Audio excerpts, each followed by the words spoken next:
Përshëndetje, emri im është Brikena, jam drejtuesi i agjencisë Informohu.es. Në këtë video do të trajtoj pyetjet që na keni nisur në rrjetet sociale, apo ashtu dhe pyetjet që zakonisht na drejtoni në konsultat që bëjmë. Mund të lëviz nga Spanja duke qenë me qëndrim ilegal. Mund të kthehem në Shqipëri. Ka rrezik të më vënë ekspulso nëse kthehem në Shqipëri. Pyetje të kësaj natyre. Mirë, një gjë është rregulloria, diçka le themi ligjet që janë të shkruara, dhe tjetër gjë është çfarë ndodh realisht, të paktën në rastin e Spanjës, për persona që kalojnë 90 ditët e qëndrimit me pasaportë apo si turist. Që do të thotë, janë rastet kur një person ka kaluar 90 ditët e qëndrimit me pasaportë dhe le themi ka shkuar 32, 35 apo edhe 40 ditë. Mbi 90 ditët e lejuara dhe vendos të kthehet në Shqipëri. Këtë gjë, të paktën policia kufitare e Spanjës në disa prej aeroporteve të mëdha siç mund të jetë i Barcelonës, i Madridit, e quajnë si një dalje vullnetare të personit, që do të thotë personi ka raktifikuar dhe vendos të kthehet vullnetarisht, pra të mos qëndrojë në mënyrë ilegale, por të kthehet vullnetarisht në vendin e tij të origjinës, apo të lë shtetin spanjoll dhe Bashkimin Evropian. Deri këtu nuk ndodh asgjë. Çfarë ndodh? Ka shumë shtete të Bashkimit Evropian, në rastet se vendosni të themi të bëni një udhtim me makinë apo në një pikë tjetër kufitare, siç mund të jetë Gjermania, Franca apo Italia, mund të merrni një job.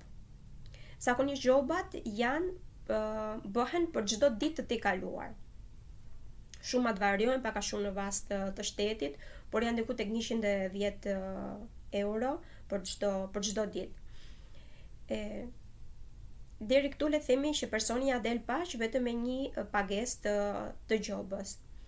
Por çfarë ndodh për ata persona që janë në qëndrim ilegal, vendosin të kthehen në Shqipëri, por qëllimi i tyre është që të rikthehen. Për arsye sepse duan që në të ardhmen të kryejnë një procedurë të rregullimit të qëndrimit të tyre, siç mund të jenë figurat e arraigos.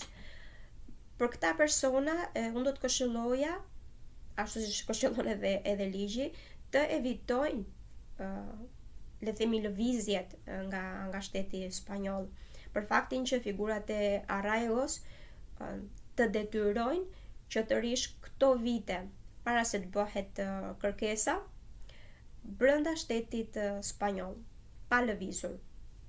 Dhe normalisht do të kërkojmë prova në momentin e caktuar. Nëse ky person vendos të lë Spanjën, deri aty, siç tham, do të quhet si një dalje vullnetare, me shumë mundësi edhe nuk gjobitet, edhe nuk merr ekspulso, por në momentin e rihyrjes në Spanjë, atëherë policia kufitare çfarë vlerëson është që nëse ky person të kaluar 90 ditët e qëndrimit si turist me shumë gjasa do ta ribëj. Atëherë ka të drejtë të marrë në një intervistë për të parë nëse mund të lejoj të rihysh në Spanjë apo vendos të kthej mbrapsht. Zakonisht Spanja jep ekspulso për le themi për shkeljet e ligjit që quhen të rënda, apo në rastin se ke bërë brenda një periudhe kohore të shkurtër, diku tek 3 shkelje të lehta. Pra, ose bën një shkelje të rëndë, edhe atëherë merr ekspulso, ose mund të bësh 2-3 shkelje, më saktë 3 shkelje brenda një kohe të shkurtër, le themi brenda një viti. Atëherë fillon dhe krijohet ky zinxhiri i institucioneve publike, të cilat fillojnë edhe marrin në shqyrtim rastin tuaj.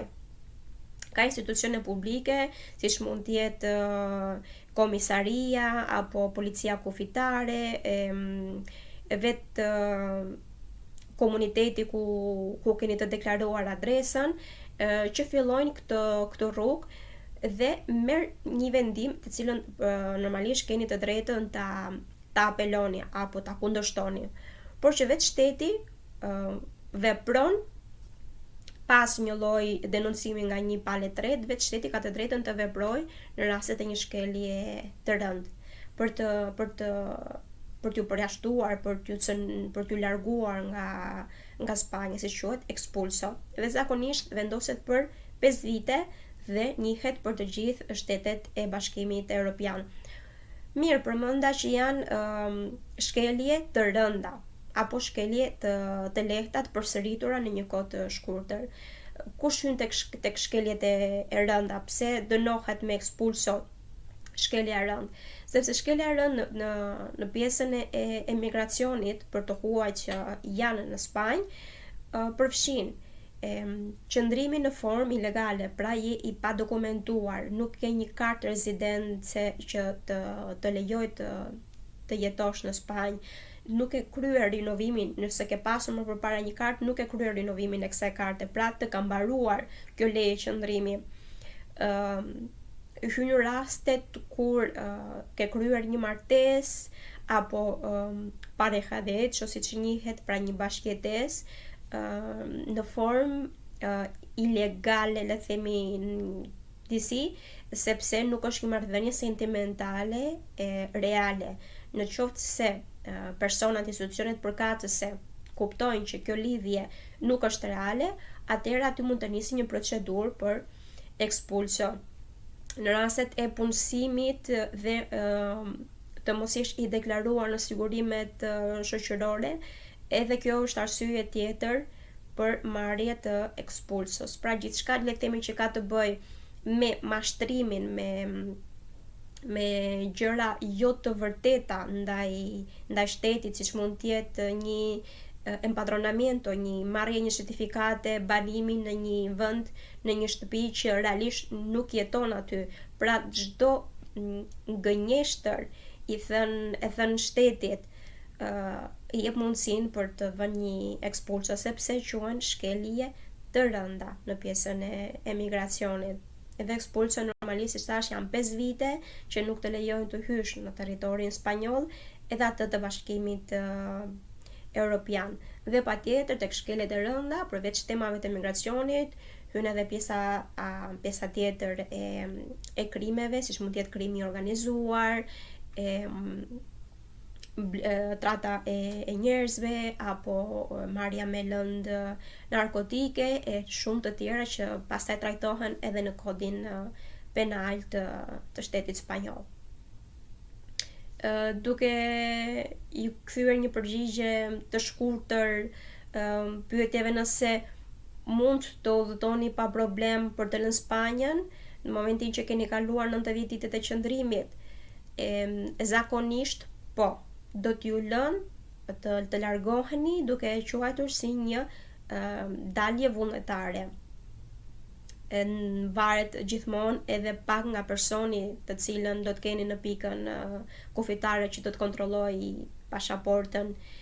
Për personat që duan të rikthehen, evitoni